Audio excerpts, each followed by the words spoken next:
Hello everyone, welcome to the session. आज हम discuss करने जा रहे हैं ग्रेड 8 की science first chapter crop production and management part 2। Part 1 के अंदर हमने एग्रीकल्चरल प्रैक्टिसेस के बारे में पढ़ा था, किस तरीके से एग्रीकल्चरल प्रैक्टिसेस के अलग अलग स्टेप्स हैं, कौन कौन से टूल्स यूज किए जाते हैं, फर्टिलाइजर्स और मेन्योर में क्या फर्क है, इसको हमने डिटेल में पढ़ा था। आज की क्लास में हम पढ़ने जा रहे हैं इरिगेशन के बारे में। देखिए, सबको पता है कि पानी बहुत ज़रूरी होता है जीने के लिए। वाटर जो है वो सिर्फ जीने के लिए नहीं ज़रूरी होता, बल्कि हमारी प्रॉपर ग्रोथ एंड डेवलपमेंट में इम्पोर्टेंट रोल प्ले करता है। प्लांट्स की ग्रोथ एंड डेवलपमेंट में एक इम्पोर्टेंट रोल प्ले करता है, हेल्प करता है फ्लावर्स, फ्रूट्स और सीड्स को ग्रो करने में। वाटर ना एब्जॉर्ब किया जाता है रूट्स के द्वारा। तो जो वाटर है जब वो खींचा जाता है सॉइल से, तो उसके अंदर कुछ मिनरल्स और जो फर्टिलाइजर्स हम छिड़कते हैं वो भी साथ की साथ एब्जॉर्ब कर लिए जाते हैं। प्लांट्स के अंदर नियरली 90% वाटर होता है। वाटर जरूरी होता है ताकि जो सीड है वो जर्मिनेट कर सके, क्योंकि ड्राई कंडीशंस के अंदर, सूखी मिट्टी में पौधे नहीं उगाए जा सकते। न्यूट्रिएंट्स भी पानी के अंदर डिसॉल्व होकर ना रूट्स एब्जॉर्ब करती हैं और फिर उसके बाद हर एक पार्ट तक वो न्यूट्रिएंट्स को पहुंचाया जाता है। पानी ही है जो प्लांट्स को प्रोटेक्ट करता है या क्रॉप को प्रोटेक्ट करता है फ्रॉस्ट से, हॉट एयर, विंड से, क्योंकि जो प्लांट्स है वो एक जगह पे खड़े हुए हैं। पानी ही उनकी शील्ड बनता है और जो मॉइस्चर है सॉइल के अंदर वो बहुत ज़रूरी होता है मेंटेन करना, क्योंकि उसी से क्रॉप की हेल्दी ग्रोथ हो सकती है। और साथ के साथ ये भी ज़रूरी है कि टाइम टू टाइम आप फील्ड में जाकर वाटर पहुंचाएं।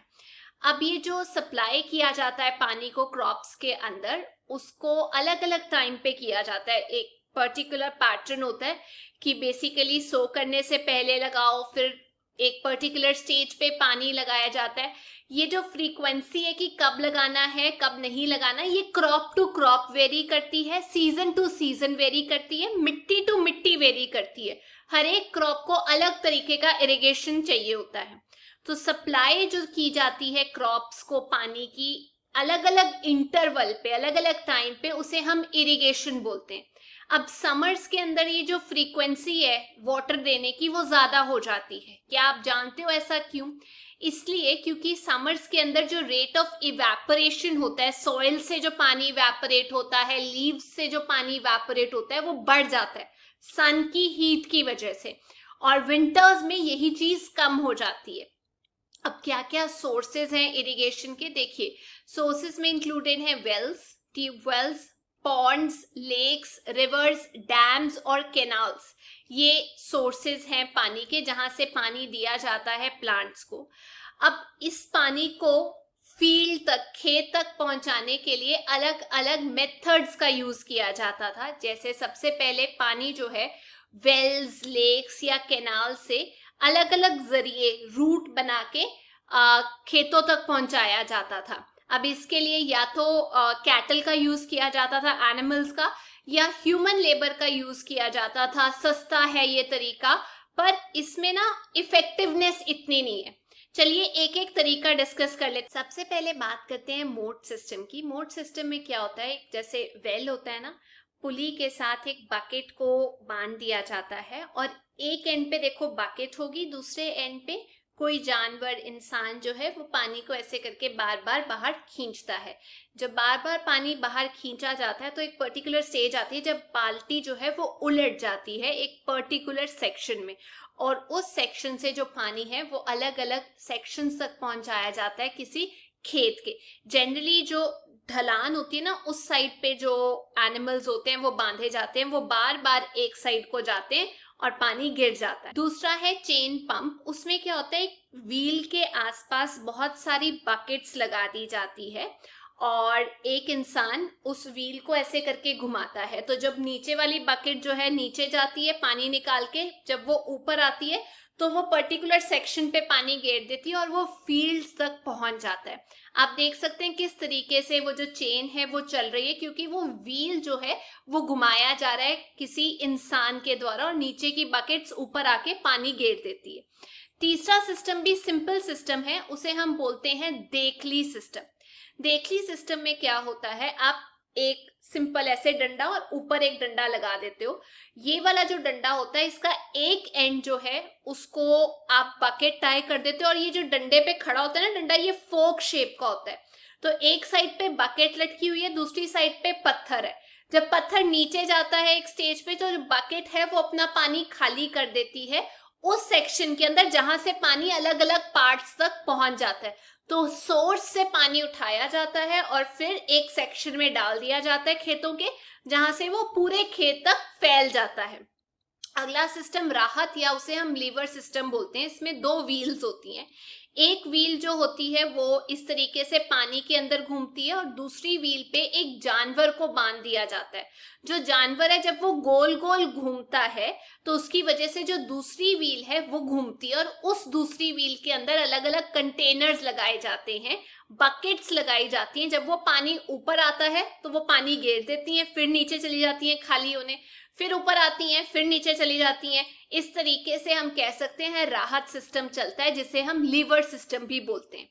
जनरली आजकल पंप्स का इस्तेमाल किया जाता है पानी को नीचे से निकालने के लिए, और पंप्स को चलाने के लिए diesel, biogas, electricity, solar energy का यूज किया जाता है। अब बात करते हैं मॉडर्न मेथड्स ऑफ इरिगेशन, क्योंकि ये जो मेथड्स है ना इरिगेशन के, जिसमें हम आर्टिफिशियल सोर्स से पानी देते हैं रेगुलर इंटरवल पे, ये लेस इफेक्टिव थे, मेहनत बहुत लगती थी। आजकल की डेट में हम यूज करते हैं ज्यादा इकोनॉमिकल वेज इरिगेट करने के फील्ड्स को। उसमें एक तरीका है स्प्रिंकलर सिस्टम और दूसरा तरीका है ड्रिप सिस्टम। जो स्प्रिंकलर सिस्टम है उसमें क्या किया जाता है, मान लीजिए आपके पास अनइवन लैंड है जो बिल्कुल फ्लैट नहीं है, अनइवन है, उबड़ खाबड़ है। उसके अंदर आप पाइप्स लगा देते हो, अलग अलग जगह पे परपेंडिकुलर पाइप्स लगा देते हो उसके अंदर, और उसके ऊपर ऐसे पाइप को ऊपर करके एक नोजल लगा देते हो, जैसे फाउंटेन चलता है। तो सोर्स से उन पाइप्स के जरिए अलग अलग जगह पे पानी आता है, जो फिक्स्ड इंटरवल पे लगी हुई हैं, ऊपर की तरफ को खड़ी हुई हैं। प्रेशर की वजह से वो नोजल घूमता है और हर डायरेक्शन में जो पानी है वो फैल जाता है, उसे हम कहते हैं स्प्रिंकलर। ऐसे लगता है जब नोजल घूमता है कि जैसे बारिश हो रही होती है। ये खास तौर पे ऐसे स्प्रिंकलर ऐसे सैंडी सॉइल में इस्तेमाल किया जाता है। दूसरा है ड्रिप सिस्टम। ड्रिप सिस्टम में याद करिए, ड्रिप ड्रिप, ड्रॉप ड्रॉप करके रूट्स तक पानी पहुंचाया जाता है प्लांट्स के गार्डन में या ट्रीज के अंदर। ये उस एरिया में यूज किया जाता है जहां पर पानी कम होता है, ताकि पानी की वेस्टेज कम हो। तो पूरा एक नेटवर्क बिछाया जाता है जिससे हम ड्रॉप ड्रॉप करके पानी को घेरते हैं। जितना पानी प्लांट्स को चाहिए होता है उतना ही उन लोगों को मिलता है। अब बात करते हैं प्रोटेक्शन फ्रॉम वीड्स। कई बार क्या होता है जब हम प्लांट्स उगाते हैं तो साथ ही साथ कंपटीशन में कुछ अनवांटेड प्लांट्स जो हैं वो अपने आप उगना शुरू कर देते हैं। जो क्रॉप्स उगी हुई हैं उसके साथ compete करते हैं कि भाई हमें भी तो न्यूट्रिएंट्स चाहिए। अब जो फसल भाई हमने उगाई है उसको तो हम न्यूट्रिएंट्स देंगे, तुझे क्यों दे, तेरी तो जरूरत ही नहीं है। तो ये जो प्लांट्स जो नेचुरली उग जाते हैं क्रॉप्स के साथ, इन्हें हम वीड्स बोलते हैं, और इनके हटाने को, इनके रिमूवल को हम वीडिंग बोलते हैं। वीडिंग जरूरी इसलिए होती है ताकि जो क्रॉप्स हमने प्लांट की है उनको पानी की, न्यूट्रिएंट्स की, स्पेस की, लाइट की कमी ना हो, ताकि उनकी ग्रोथ ना अफेक्ट हो। ये जो वीड्स हैं ये जानबूझ के इंटरफेयर करते हैं और इनको काट दिया जाता है, या तो हार्वेस्टिंग के टाइम पे जब आप फाइनल फसल को काटते हो, या फिर आप कह सकते हैं जब छिड़काव किए जाते हैं तब। ये जो वीड्स होते हैं ना ये पॉइजनस होते हैं, जहरीले होते हैं एनिमल्स के लिए भी और ह्यूमन बीइंग्स के लिए भी। तो फार्मर्स अलग अलग तरीके अडॉप्ट करते हैं वीड्स को हटाने के लिए, उनकी ग्रोथ को चेक करने के लिए। जैसे एग्जाम्पल देती हूँ, बीज बोने से पहले हम क्या करते हैं, अच्छे तरीके से अपरूट कर देते हैं, निकाल देते हैं वीड्स को खुरपे के साथ, या उसको अच्छे तरीके से जब सॉइल को मिक्स करते हैं तो वो जो वीड्स हैं वो अपने आप अपरूट होके सॉइल के साथ अंदर ही चले जाते हैं। अब जब वीड्स उग ही गए तो आपको उसको मारना पड़ेगा। तो बेस्ट टाइम है वीड्स को खत्म करने का जब फ्लावर्स नहीं आए ना, उससे बिल्कुल पहले। मतलब आप वीड्स को निकाल दीजिए बिफोर फ्लावर्स, उगने से पहले। इसको आप हाथ से भी कर सकते हो या फिर आप इसके लिए खुरपी का इस्तेमाल कर सकते हो उसको निकालने के लिए। सीड ड्रिल जो मैंने मशीन आपको बताई वो अक्सर यूज की जाती है इन वीड्स को हटाने के लिए। अब वीड्स अगर हाथ से नहीं निकाले जा रहे, खुरपी से नहीं निकाले जा रहे, सीड ड्रिल से नहीं निकाले जा रहे, तो इसके लिए छिड़काव किया जाता है, केमिकल्स का इस्तेमाल किया जाता है जिसे हम वीडीसाइड बोलते हैं, जैसे 2,4-D। इनको स्प्रे किया जाता है फील्ड्स के अंदर। ये जो वीडीसाइड्स हैं ये मेन क्रॉप को तबाह नहीं करते, इनको पानी के अंदर मिलाकर इनका छिड़काव कर दिया जाता है। वो छिड़काव जो किया जाता है वो भी अलग अलग तरीके से किया जाता है और उसके लिए अलग अलग मशीनें यूज की जा सकती हैं या फिर आप कह सकते हो एक टैंक यूज किया जाता है। जो फार्मर्स हैं वो अपने पीठ पे लेके टैंक चलते हैं और स्प्रे करते जाते हैं। वीडीसाइड का छिड़काव करना तब फायदेमंद होता है इससे पहले कि जो वीड्स हैं वो फ्लावर देना शुरू कर दें या उनकी सीड फॉर्मेशन होनी शुरू हो जाए, उससे पहले पहले छिड़काव करना जरूरी होता है। लेकिन जब छिड़काव किया जाता है तो जो फार्मर्स हैं जो छिड़काव कर रहे होते हैं इसका असर उनकी हेल्थ पे भी पड़ता है, क्योंकि आखिरकार है तो ये केमिकल्स ना। तो इसीलिए जब छिड़काव कर रहे होते हैं फार्मर्स तो उनको ये बोला जाता है कि प्लीज अपना नोज, अपना माउथ जो है कवर कर लो एक कपड़े के साथ ताकि आपको केमिकल सूंघने को ना मिले। अब बात करते हैं हार्वेस्टिंग की। फसल काटने को हार्वेस्टिंग बोलते हैं। जब फसल तैयार हो जाती है उसे हम मैच्योर होना बोलते हैं। तो जब मैच्योर हो जाती है फसल उसके बाद उसे हार्वेस्ट किया जाता है, काट दिया जाता है, बिल्कुल ग्राउंड के पास से, फसल को पकड़ के ग्राउंड के पास से काट दिया जाता है।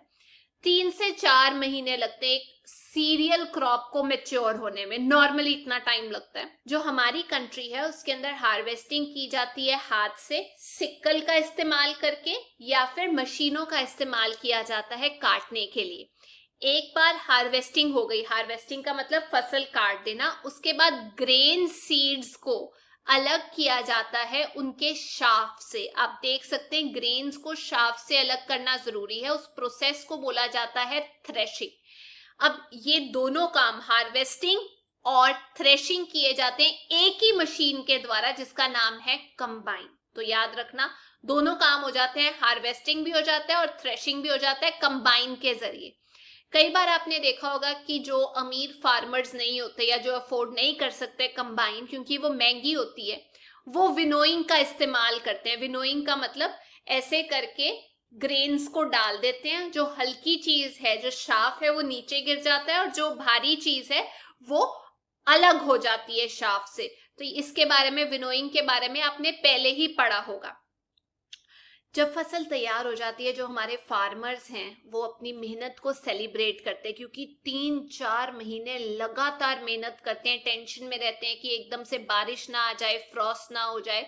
तो वो जो देखने वाली चीज होती है वो ये होती है जब गोल्डन फील्ड्स देखने को मिलती है, खड़ी हुई फसल देखने को मिलती है, तो जो फार्मर्स हैं वो खुश हो जाते हैं। वो बिल्कुल, उनकी जो अंदर की आत्मा है वो खुश हो जाती है और पुरानी जितनी मेहनत होती है उससे अपना फल दे दिया होता है, वो रिलैक्स कर रहे होते हैं।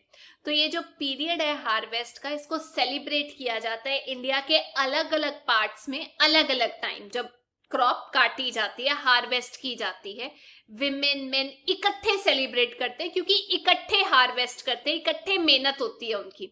अब अलग अलग तरीके के हार्वेस्टिंग सीजन्स होते हैं और हार्वेस्टिंग फेस्टिवल्स बनाए जाते हैं, जैसे पोंगल हो गया, माघ बिहू हो गया जो नॉर्थ ईस्ट में मनाया जाता है, बैसाखी पंजाब के अंदर मनाई जाती है, होली हो गया, बिहू हो गया, नबायन हो गया, ये अलग अलग फेस्टिवल्स हैं। अब हार्वेस्ट कर लिया, अब बात करते हैं स्टोरेज की कि ये जो फसलें हैं इनको कहाँ स्टोर किया जाता है।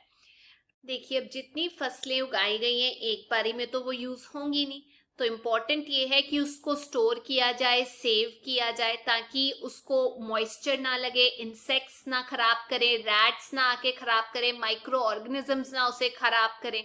तो जो हार्वेस्टेड ग्रेन्स है ना उनके अंदर बहुत ज्यादा नमी होती है, मॉइस्चर होता है, तो जो फ्रेशली काटी क्रॉप्स होती है, हार्वेस्टेड ग्रेन होती है, उसको स्टोर करने से पहले, सेव करने से पहले उसको सुखाया जाता है। कुछ देर के लिए उसे सन में रख दिया जाता है, क्योंकि अगर गीला रहे ना तो उसके ऊपर अटैक हो जाता है माइक्रो ऑर्गेनिजम्स का, और फिर वो हमारे खाने लायक रहती नहीं। तो इसीलिए प्रॉपरली उसे ड्राई किया जाता है, मॉइस्चर कम किया जाता है, जिससे जो अटैक होता है, इंसेक्ट अटैक, बैक्टीरिया, फंजाई, वो नहीं लगता। उसके बाद जो फार्मर्स है ना, वो उसे स्टोर कर देते हैं, जूट के बैग्स के अंदर स्टोर करते हैं या मेटालिक बिन्स के अंदर स्टोर करते हैं। आपने घरों में देखा होगा। बड़े स्केल में अगर इसे स्टोर करना हो, स्टोरेज के लिए, ग्रेन्स के लिए, हम बनाते हैं सिलोज या उसे बोलते हैं ग्रेनरीज, जहां पे पेस्ट अटैक नहीं होता, आके चूहे नहीं लगते, इंसेक्ट्स नहीं लगते। घर में आपने देखा होगा मम्मी जो है ग्रेन्स को स्टोर करने के लिए सूखी नीम की पत्तियों का इस्तेमाल करती हैं। वो सूखी नीम की पत्तियां भी बहुत काम आती है जो ग्रेन्स है उसको स्टोर करने के लिए। लेकिन वैसे हमें पता है कि जब बड़ी क्वांटिटी में स्टोर करना है तो नीम की पत्तियों का यूज नहीं किया जा सकता। सिलोज में स्टोर करते हुए, ग्रेनरीज में, गोडाउन्स में स्टोर करते हुए कुछ केमिकल ट्रीटमेंट दिया जाता है ताकि उसके ऊपर कीड़े ना लगे या उसके ऊपर माइक्रो ऑर्गेनिजम्स, छोटे छोटे कीड़े मकोड़े अटैक ना करें। अब बात करते हैं फूड फ्रॉम एनिमल्स। खाना हमें जानवरों से भी मिलता है। बुक में एक एक्टिविटी दी हुई है, आपको बताना है खाना कौन कौन से सोर्सेज से मिलता है।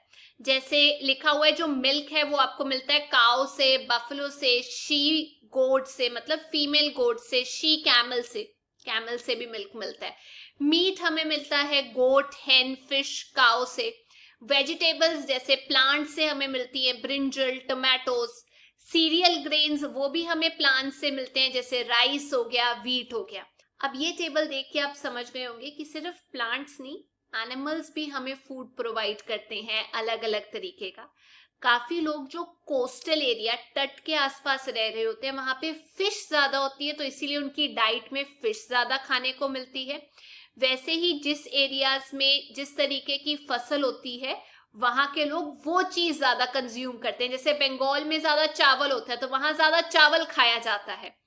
कुछ लोग एनिमल्स को पालते हैं, उन्हें पनाह देते हैं, खाना देते हैं, उनकी देखभाल करते हैं। उस प्रोसेस को बोला जाता है एनिमल हस्बेंड्री। जी हाँ, जब आप एनिमल्स को पालते हो उसे एनिमल हस्बेंड्री बोला जाता है। कि आपको पता है फिश जो है सेहत के लिए बहुत अच्छी मानी जाती है। फिश से ना हमें कॉड लिवर ऑयल के कैप्सूल मिलते हैं जो बहुत ज्यादा अच्छे होते हैं विटामिन डी के अंदर। तो याद रखना, अगर आप विटामिन डी लेना चाहते हैं तो आप कॉड लिवर ऑयल के कैप्सूल भी खा सकते हैं। तो ये थी आज की क्लास। आई होप आप लोगों को ये चैप्टर समझ में आ गया है। अगर वीडियो अच्छी लगी तो please make sure you like, share and subscribe. हम फिर मिलेंगे। Till then take care, bye bye.